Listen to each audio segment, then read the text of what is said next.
Rowdy. Ha. Everybody ride around with double cups. Nigga, my double cup filled up for a real reason, nigga, for a real nigga, man. Shine in peace, Lil EZY money. On me. My double cup filled for Lil Brody. Since he left, I've been feeling lonely. Hey, bitch, I'm not got a hoe for me, sliding stars for me, and etc. My double cup filled for Lil Brody. Since he left, I've been feeling lonely. Hey, bitch, I'm not got a hoe for me, sliding stars for me, and etc. My double cup filled for Lil Brody. Double cup filled for Lil Brody. My double cup filled for Lil Brody. Double cup filled for Lil Brody. My double cup filled for Lil Brody. Since he left, I've been feeling lonely. Hey, bitch, I'm not got a hoe for me, sliding stars for me, and etc. Youngest tripping with fat weapons. It ain't groovy in my section. Better keep 30 in Smith and Western. In Iraq, watch what you reppin'. Bad bitch at the Best Western. All she know is get it up and follow my direction. My double cup filled for Lil Brody. Since he left, I've been feeling lonely. Hey, bitch, I not got a hoe for me, sliding stars for me, and etc. I'm just a young nigga getting this cheddar. I'ma keep it down, I ain't gonna let her up. That's on me, that's on Jay. I'ma stay on my paper chase. I don't need friends, niggas hella fake. Betty tell if we catch a case, if I go down, he gon' fuck a man. Fuck friends, support the gang, chase money and maintain what you broke. If I told you that I never thought of that, my niggas, we the last ones. What's going on, everybody? Sacramento Gang Archives here, and I'm here with the unfortunate story of JJ, aka Lil EZY, and how he got killed by his little homie. Hey, what's up? This our boy DJ Dead, homie. Taking it back to South Shack. Rest in peace, Lil EZY. Y'all make sure y'all go to that Instagram, Dead Homies Podcast Instagram, nigga. Shout out to all y'all boys doing time lockdown. I know y'all in there, man. I want y'all to keep y'all hands up, bruh. I'm gonna make sure y'all all get pen pals and packages if you mind, homies. Y'all heard me? Just make sure y'all hit that inbox, you know what I'm saying? DJ Dead Homie gonna look out to all the brothers locked down, cause I don't wish lockdown on no, my worst enemy, man. On the dead homies, nigga. DJ Dead Homie, the spirit of all the homies. The name of the podcast is Dead Homies and Enemies Podcast. Y'all don't forget that. This is Dead Homies and Enemies Podcast. Shout out to SGA. Now, JJ, aka Lil EZY Money, was born Jamal Lorstein, and he is from G Parkway Mob, Stars Up. And JJ comes from a long line of Ezys, because right above him is one of the main characters that started all of Stars, and that's EZY Money. And right under him is Baby EZY. And we all know what happened to Baby EZY. Unfortunately, he was one of the people that was killed in that downtown mass shooting. Now, even though all three of the Ezys were from G Parkway Mob, I don't know if Baby EZY and Lil EZY were related, but I know that Big EZY and Lil EZY were related. You know, they were blood cousins, and that family is tight knit. And Lil EZY, aka JJ, he was known as a family man and a real father. And believe it or not, when JJ died, it sort of shocked the female side, you know, kind of like when BB died, because both of them were loved, you know, to an extreme amount. Now, the difference between JJ and BB is BB was a fucking killer, and he'll turn you into a pack. JJ will not turn you into a pack. Now, besides being cool and goofy, you know, JJ was popular from the south to the north. And, you know, when I said that he wouldn't turn you into a pack, I didn't mean it, you know, literally. Maybe JJ secretly has a whole bunch of bodies, because I can't quite put my finger on why he was so popular and why, you know, it hurt everyone so much when he passed, you know?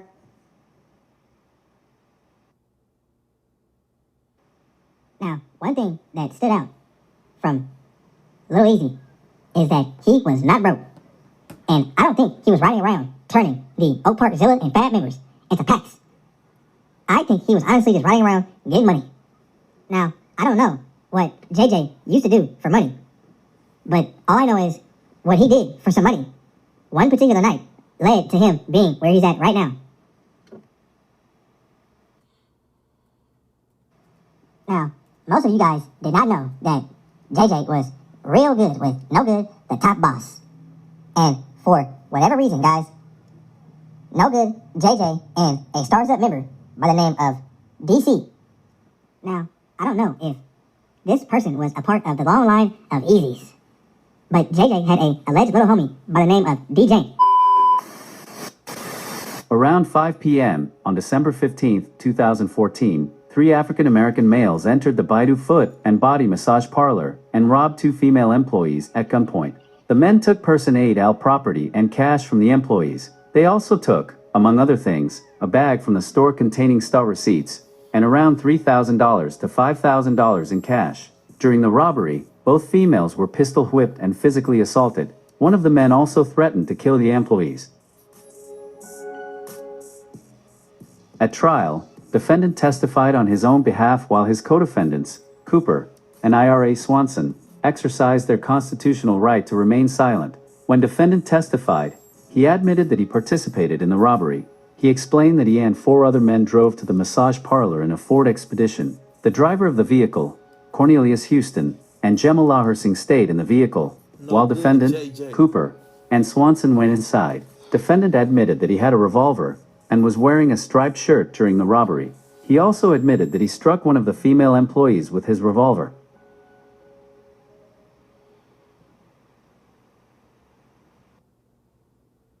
So basically, No Good, JJ, DC, and some mystery person by the name of Ira Swanson that I can't find no pictures of, and Devontae Graham, aka D Swiv.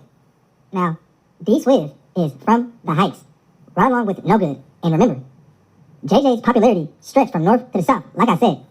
And all of them devised a plan to go inside the foot massage parlor bullshit ass store, and they robbed these poor girls for $3,000 to $4,000.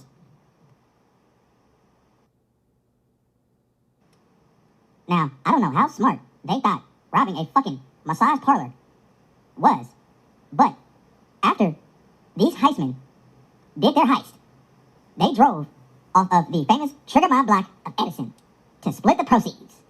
And D Swiv and JJ got into an argument about the proceedings that was being split amongst the two of them. Now, everyone that was involved got a fair share, quote unquote fair. But for whatever the fucking reason, D Swiv and JJ commenced the argument. Now, remember, it was all 5 of them in a big ass Ford Expedition. Cornelius Houston, that is No Good. Jamal Lorsing obviously is JJ, and Cooper is DC. Swanson is the mystery person I have no pictures of, and D Swiv was the other person. Now, No Good and JJ stayed in the car. Now, unless this was an inside job, there was no way to know how much money that they were going to come up on. So I doubt that it was a set amount of, proceedings that would get split amongst each other, But remember, 2 of the people stayed in the car. D Swiv and Swanson and DC, they all are the ones who did the dirty work by going in there and pistol whipping those poor girls and stealing all their fucking money. But knowing Coons, I'm pretty sure it was no blueprint on a clipboard, chalkboard, or a PowerPoint of some kind of fucking game plan of how to do, their heist. I'm pretty sure they just got a glossed over game plan that all 3 of them forgot.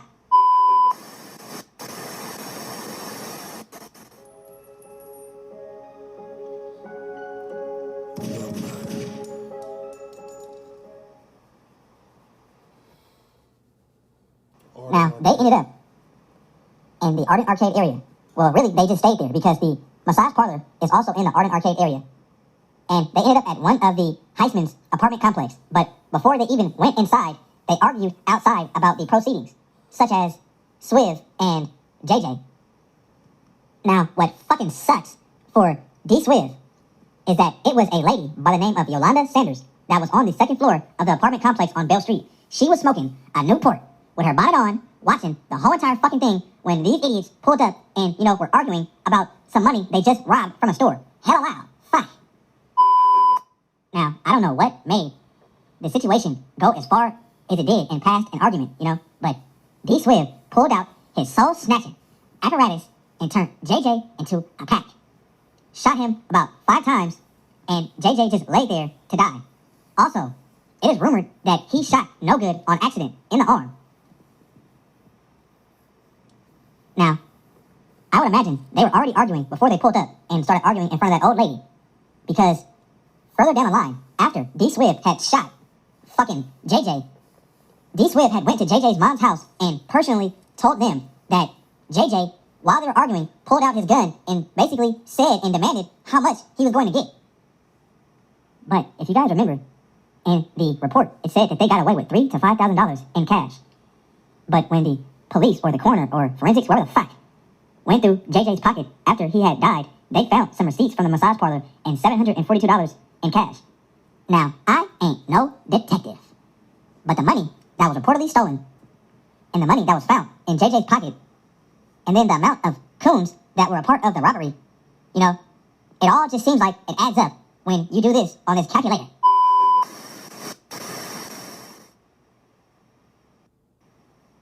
JJ, of course, passed away at the scene after being shot 5 times in the torso. And the life-taking shot, gunshot wound, however you want to fucking word it, is the one that went to his chest. As far as the other fucking coons, they all were on camera and was seen by witnesses. You know, the Alana lady with the cigarette and all kind of shit. They all got caught. And they all got sentenced to a whole bunch of time for a robbery. The only one who's fucked for life is D Swift. He, of course, confessed to the murder. Like I said, he drove to JJ's mother's house that same night and confessed and said why he did it. Oh yeah, and not to mention, the police searched this dirtbag's apartment and found the murder weapon and found the same bullets in the murder weapon that was consistent with the ones that was recovered from JJ's body.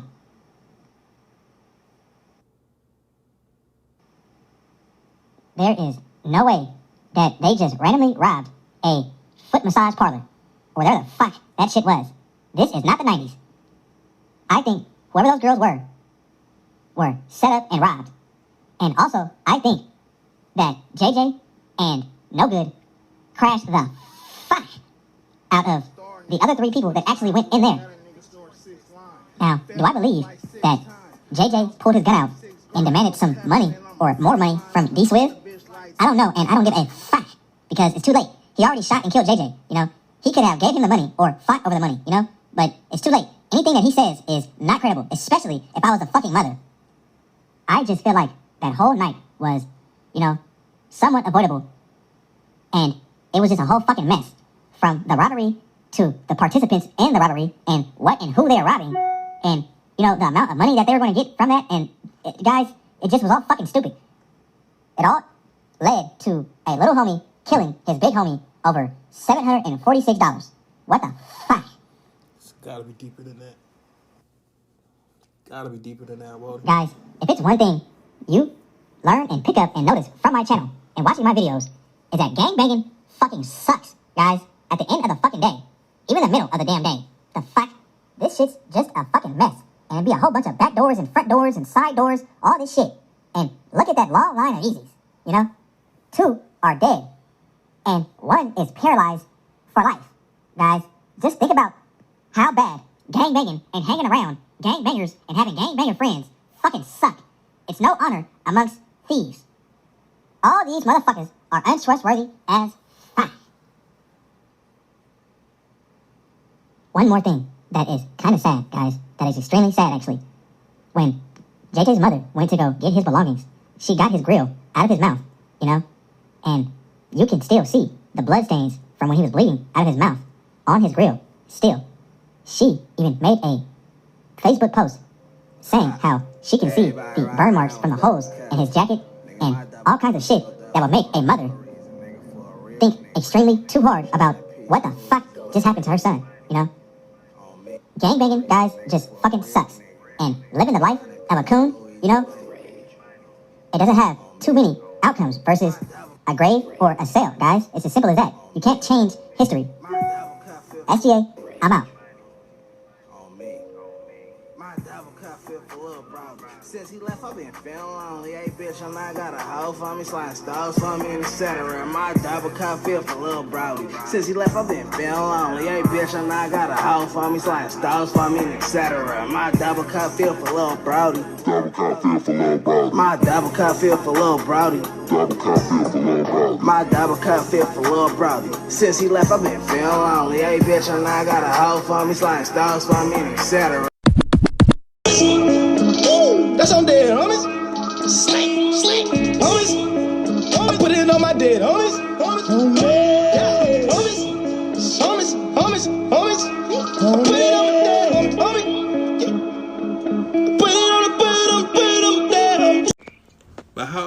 when Tupac died, though? Tupac was 20. He died in 1996. 98. 96. I thought it was 98. No, it was 96. Biggie died in 98. Oh, okay. I went backwards. My bad. 96. But 23 though, right? 20. In 1996, he was 23. Yeah. Wasn't he 23 when he went? Oh, when he died, he was 24. How old was I? Yeah, how old were you? I was born in April 12th of 83. I'm an 83 baby. So in 96, you was like, maybe, See how good your math is. you said you were born in 83, 83, 84, 85, 86, 87, 88, 89, 70, 72, 83, 84, 85, 86, 87. You're not good at math. Obviously, that doesn't run in our family. Hey, bro, I'm badass at math, dude. No, he was 11. You was 11. I was But it really didn't happen till I was actually I was 12 when it all was done. Right? I was The whole shit. Yeah, about said 12. 96. Y'all said 96. So who want to do the math on me? Who want to do the math on me? 96. Shit. I was how old, brother? I was 8. You don't even know, right? You were born in 87? No. What year you were born? You don't know. January 5th. I was born in 92. Hell no. I knew it. Hell no. 92, that mean you was what, 4 years old? Yeah. Yep. I was little. So. You don't remember nothing at that age. No, I don't. Nope. When's your earliest childhood memory? My interesting. That's cool. Yeah, that is kind of cool. Amen. I don't know my early. Well, I think I want to say my earliest is when. I don't know. I feel like I was like 2 or 3, and I remember. 2 or 3? I don't know. Somewhere I was little, like before dad stepped out of my life. Cause you said you don't remember anything at 4 years old, but you remember at 2 or 3. Well, to be honest, it was whatever time he was still like before I went to my aunt and them's care. So you remember your dad when you were born, Yeah. basically, being in your life. I just remember this one like to where before he fell off completely, like before I was in my aunt and them's care, to where we were swimming, and I remember just kind of swimming on his back and him telling me it was gonna be okay. But I just remember me just swimming on his back, you know, in a pool, in like a public pool. It was a public And pool? so I know my mom died when I was 3 and a half. So those few years is when I was in the care of my mom and dad. So they were together living under the same roof? Yeah. Wow. Yeah. So, yeah, that's an interesting question. That's crazy. But, That's yeah. wild. I know. That was cool. Look at brother over here and shit. Yeah. I knew we was related for a reason. But, how about you? What's your earliest memory as a child? It just be, it's like my memory is like flashes. It's like I don't think there's no numeric time to the flashes to be going off in my memories. Like I could be having a memory as a 10-year-old, but it's probably really a memory as a 2-year-old, or I could be having a memory as a 2-year-old and it's probably the memory of a 10-year-old. I don't know. You know what I'm saying? But when I like to chronologically base all of my memory on hip hop, because I was born around the same time that hip hop was created, which was 1979. Like hip hop was created in rap was created in 1979. Yeah. So I like to go back and because I remember being a little kid and always looking at the speakers. Every time the adults would play music, I'm just looking at the speakers and just listening to the sounds. So the earliest sounds of hip hop I can remember wasn't really hip hop either. It was like George Clinton and the Parliament dudes. So that had to be around like 82, 83. And those are the years that my little brothers were born. So... And I always remember my little brothers being around. I can't remember a time where they not being around, but I remember them being real little. So I think about 82, 83. So about 4 years old. My earliest childhood memory. Just looking at the speakers. And that's so interesting that it's centered around music. Mm-hmm. That's your stilo. So it's kind of interesting, like, for that to be your first memory. I felt like I was the only baby around because I was like a little baby around a bunch of adults, and the music was the only way that I could understand them. You know what I'm saying? Their moods, because you could always tell when people are happy. Too, Dwayne, like, and I remember too, like once we finally, I don't know, I have so many memories, and I'm like, I don't know, it's been, I don't know, 6-7 years since we found each other. I don't know. But I remember, like, when I first hit you up, and you're like, what the fuck, you're a groupie, like.